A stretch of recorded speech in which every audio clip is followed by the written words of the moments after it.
Compte rendu de la 15e réunion du Conseil des ministres. Ce vendredi 20 décembre 2019 s'est tenue la 15e réunion ordinaire du Conseil des ministres sous la présidence de Son Excellence M. Félix-Antoine Tshisekedi Tshilombo, président de la République, chef de l'État. Les points inscrits à l'ordre du jour sont 1. Communication de Son Excellence M. le Président de la République, chef de l'État. 2. Points d'information.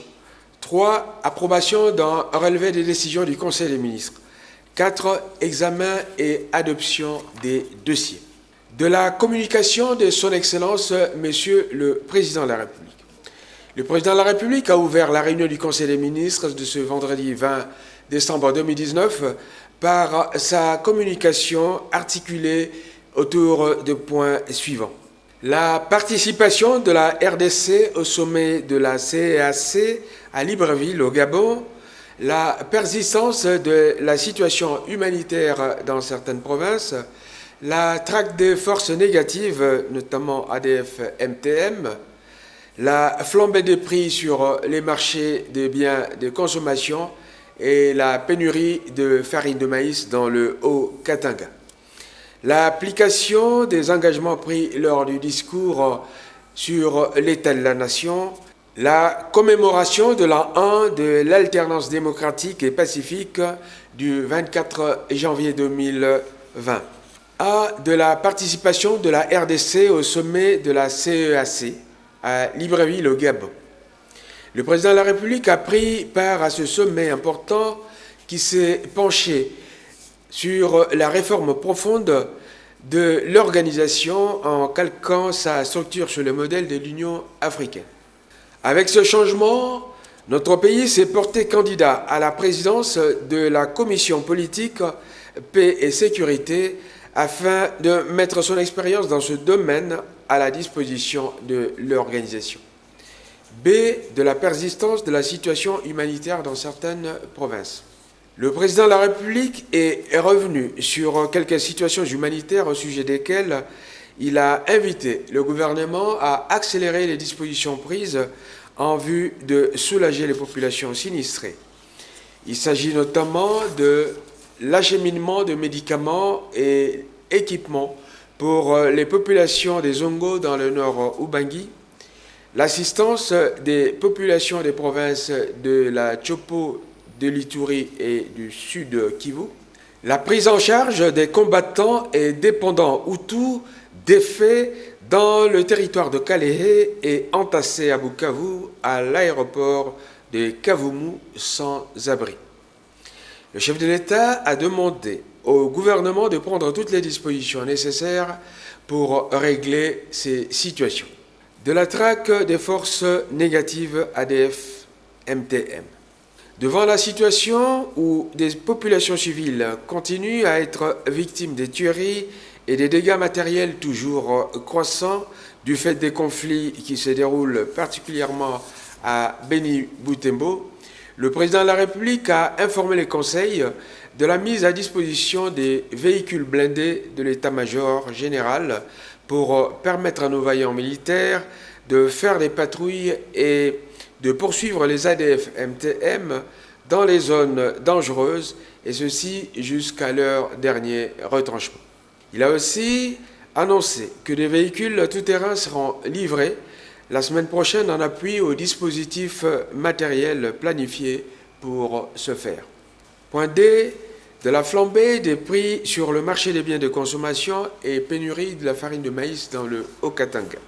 Devant la flambée des prix sur le marché de consommation, le chef de l'État a voulu avoir des explications de la part de Madame le ministre de l'Économie sur la disproportion observée entre le taux de dépréciation monétaire qui est de l'ordre de 1,7% et les réajustements de prix allant jusqu'à 25%. Cette situation doit être examinée minutieusement afin d'y apporter des solutions immédiates et pérennes, a conclu le chef de l'État. Point E. De l'application des engagements pris lors du discours sur l'état de la nation. Dans la suite de ces directives données aux membres du gouvernement au cours de la 14e réunion du Conseil des ministres En rapport avec son discours sur l'état de la nation devant les deux chambres réunies en congrès, le président de la République a réitéré sa volonté de voir les membres du gouvernement s'impliquer pour la réalisation de toutes les promesses contenues dans son allocution. Point F de la commémoration de l'an 1 de l'alternance démocratique et pacifique du 24 janvier 2020. En vue d'affermir la culture démocratique au sein de l'opinion nationale, le gouvernement avait décidé de commémorer le 24 janvier 2020 l'avènement de l'alternance démocratique et pacifique advenue au sommet de l'État. Dans ce cadre, il n'a jamais été question, tenant compte de nos maigres ressources et de la situation de précarité que vivent beaucoup de nos compatriotes, de consacrer à cette cérémonie un budget exorbitant de 6 millions de dollars américains. Cet événement historique, a dit le président, sera organisé avec la plus grande sobriété. Il y aura à cet effet des cultes d'action de grâce à travers toute l'étendue du territoire national. Ce sera également l'occasion pour marquer des actions en faveur des populations vulnérables. Des points d'information. 1. Vice-premier ministre, ministre de l'Intérieur, Sécurité et Affaires coutumières, de l'État et de l'administration du territoire. Un calme relatif règne sur l'ensemble du territoire, en dépit des violences observées dans l'Est, occasionnées par des groupes armés. Nos forces de défense poursuivent leur traque. L'état d'esprit de la population est caractérisé par la détresse consécutive aux catastrophes ayant occasionné morts et dégâts matériels, ainsi que par la hausse des prix des denrées de première nécessité. Au plan sécuritaire, on signalera des manifestations à Béni contre la MONUSCO, accusée de passivité face aux groupes armés. Au chapitre politico-administratif, on relèvera la réunion du comité de sécurité tenue par le vice-premier ministre, ministre de l'Intérieur, Sécurité et Affaires coutumières, à laquelle s'étaient joints quelques gouverneurs de province. Le manque de moyens financiers, l'instrumentalisation des populations par des politiques, le plan de sécurisation du pays pendant les fêtes de fin de l'année ont été les principaux points développés à cette occasion. Au plan justice et sécurité, il y a lieu de signaler la montée de la tension entre motards et policiers de circulation routière à Kasumbalesa autour du non-respect du code de la route. À Kinshasa, 3 corps sans vie, avec traces de violence, ont été découverts dans les communes de Barumbu, Ngaba et Limete. La police nationale a été instruite de mener les investigations et de déterminer les circonstances de ces décès. S'agissant des calamités naturelles, on signalera le débordement des eaux du fleuve et de ses affluents dans la Chopo. À ce sujet, le Conseil provincial de sécurité a décidé de suspendre le trafic par bac entre les deux rives du fleuve d'une part et d'interdire le trafic par pirogue d'autre part. Dans le Haut-Touélé, un éboulement de terre dans un site d'exploitation artisanale d'or a causé 39 morts. Les investigations sont en cours par la police nationale pour établir les responsabilités. Ministre de la Défense nationale et ancien combattant. Situation sécuritaire. Complétant le vice-premier ministre, ministre de l'Intérieur, Sécurité et Affaires coutumières, le ministre de la Défense nationale a informé les membres du gouvernement des faits saillants suivants. 1. Arrestation dans le Kasaï de M. Moubiaï Dewayo, l'un des chefs des miliciens Kamouinan Sapou, soupçonné d'être impliqué dans l'assassinat de 37 policiers. Voyage en vue du ministre de la Défense nationale dans le Sankuru afin de ramener des corps des victimes du crash de l'avion Antonov AN-72 ainsi que la boîte noire retrouvée. Près de 2000 combattants Maï Maï se sont rendus à nos forces armées à Béni. On relèvera également que la prolongation du mandat de la MONUSCO a provoqué une tentative de soulèvement d'une partie de la population à Beni. On notera également la reddition des combattants de plusieurs groupes armés locaux et étrangers à Kalehe, dans le sud Kivu, suite à la pression de FARDC. 291 combattants du CNRD ont été rapatriés au Rwanda, leur pays d'origine. Ministre des classes moyennes, petites et moyennes entreprises et artisanat. Le dossier concerne le lancement des activités du projet d'appui au développement des micro, petites et moyennes entreprises.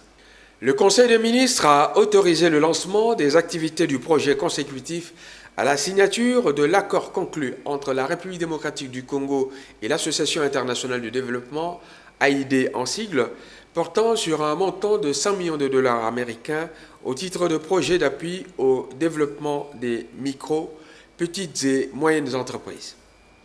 Plusieurs milliers d'emplois sont attendus à ce sujet. Les exigences préalables à l'accord de financement ont été remplies. C'est ainsi que la Banque mondiale a déclaré l'entrée en vigueur de l'accord au 20 novembre 2019. Approbation d'un relevé des décisions du Conseil des ministres. Le relevé des décisions prises lors de la 14e réunion du Conseil des ministres a été adopté moyennant amendement au niveau du dossier présenté par le ministre près le président de la République, à savoir le dossier de l'an 1 de l'alternance et celui du tourisme concernant la RETOSA. Point concernant l'examen et l'adoption des dossiers. Premier point, ministre d'État, ministre des Affaires étrangères. Le vice-ministre des Affaires étrangères et des Congolais de l'étranger a présenté au nom du ministre d'État, ministre des Affaires étrangères, le projet d'entérinement par le Conseil des ministres de 3 accords portant exemption réciproque de visa pour les titulaires des passeports diplomatiques et de service signés avec les pays suivants. La République d'Afrique du Sud, signée le 31 août 2017, la République de Turquie, signée le 24 novembre 2017, les Émirats arabes unis, signés le 19 novembre 2018. L'objectif des 10 accords est de faciliter la mobilité des officiels lors de leur déplacement à l'étranger et leur épargner les formalités consulaires en vue de l'obtention des visas, de même que des tracasseries inutiles. Si les 3 pays concernés ont épuisé les procédures internes exigées par leurs constitutions respectives pour l'entrée en vigueur, la partie congolaise ne l'avait toujours pas fait. C'est pourquoi le ministre des Affaires étrangères a sollicité l'accord du Conseil des ministres pour la finalisation de ce dossier. Après discussion, le Conseil des ministres a décidé d'entériner les accords concernés. Ministre d'État, ministre de l'Urbanisme et de l'Habitat. 1. Rapport d'identification des sites d'accueil provisoires et définitifs des sinistrés des pluies diluviennes dans la ville de Kinshasa. Le ministre d'État à l'Urbanisme et Habitat a présenté, au nom de ses collègues des Affaires foncières et de l'aménagement du territoire, le rapport sur l'identification des sites d'accueil provisoire et définitif des sinistrés des pluies diluviennes dans la ville de Kinshasa. De ce rapport, 2 propositions de prise en charge curative ont été considérées, à savoir la relocalisation provisoire et la relocalisation définitive des sinistrés. S'agissant des perspectives de relocalisation provisoire, les sites Centre féminin Mama Mobutu à Limete, Dingi Dingi à Nsele et terrain en face de Sosidaire à Maluku ont été explorés. Après analyse des avantages et inconvénients des sites proposés, celui situé en face de Sosidaire dans la commune de Maluku a été retenu. Ce projet, qui fera recours principalement aux abris en tente, a été retenu. Quant au projet de relocalisation définitive des sinistrés, le site de Kimpoko, celui en face du quartier Poul Malebo en Sélé et Kimwenzaguer à Mongafula ont été retenus. Le Conseil des ministres a adopté ce rapport moyennant implication des autres ministres concernés. Point d'information sur la cartographie des zones exposées au risque de mouvement du sol, ZERMOS en sigle, des occupations et constructions anarchiques dans les villes de la République démocratique du Congo. Les constructions anarchiques, les occupations anarchiques de terrain et le non-respect des normes élémentaires de salubrité dans les zones exposées au risque de mouvement du sol constituent les causes principales des catastrophes naturelles, à l'instar des inondations, des écoulements des maisons. Une série de mesures a été proposée pour réduire les catastrophes résultant des zones exposées au risque de mouvement du sol. Après examen, ce point d'information a été adopté. Ministre de l'économie nationale. Évaluation des prix et état d'approvisionnement des biens de première nécessité. Madame le ministre de l'économie a exposé au Conseil des ministres l'état de l'évolution des prix en cette période de fin d'année ainsi que l'état d'approvisionnement des biens de première nécessité. Après débat et délibérations, le Conseil des ministres a pris acte des explications fournies tout en suggérant la redynamisation du comité des prix des biens de première nécessité et l'encouragement des opérateurs nationaux intéressés par ce secteur d'activité. Ministre de l'Agriculture. Signature du cadre de programme pays de la République démocratique du Congo. Le ministre de l'Agriculture a soumis à l'examen du Conseil des ministres le projet dit cadre de programmation pays, CPP en sigle, 2019-2023, résultant d'un accord de partenariat entre la République démocratique du Congo et l'Organisation des Nations Unies pour l'alimentation et l'agriculture, la FAO. La mise en œuvre des projets retenus nécessite la mobilisation d'un montant estimé à 155 millions de dollars américains, dont 38 millions de dollars américains sont déjà disponibles.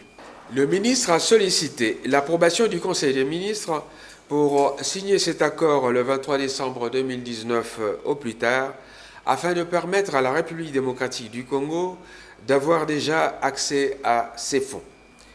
Le Conseil des ministres a autorisé le ministre à signer le dit accord. Ministre des Affaires foncières. Plan de relance du projet de numérisation du cadastre et sécurisation des titres fonciers et immobiliers en République démocratique du Congo. Le ministre des Affaires foncières envisage de procéder à la restructuration du projet national de numérisation du cadastre et de sécurisation des titres fonciers et immobiliers en République démocratique du Congo dans le cadre du plan national du numérique Horizon 2025. Cette restructuration vise à rendre efficiente une plateforme de gestion du système d'information foncière conforme aux standards internationaux et adaptée aux réalités congolaises.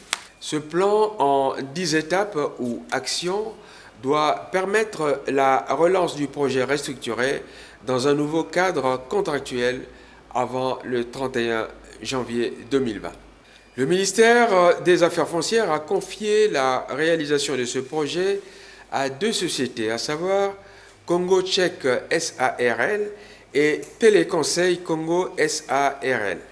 Après négociation avec les partenaires, le projet reviendra au Conseil des ministres pour validation de l'option retenue tenant compte des intérêts de la République démocratique du Congo. Le Conseil des ministres a approuvé le projet présenté. Ministre du Tourisme. Il s'agit d'un projet concernant le lancement du concours Miss RD Congo 2020. Le ministre du Tourisme a proposé au Conseil des ministres l'organisation du concours Miss RD Congo 2020 qui devrait se dérouler de décembre 2019 à septembre 2020 avec la participation de toutes les provinces. Après examen, le Conseil des ministres a adopté cette proposition dont le financement sera assuré par les sponsors, les partenaires privés ainsi que par la ligne budgétaire du ministère du Tourisme. commencé à 17h15. La réunion s'est terminée vers 20h50. Je vous remercie.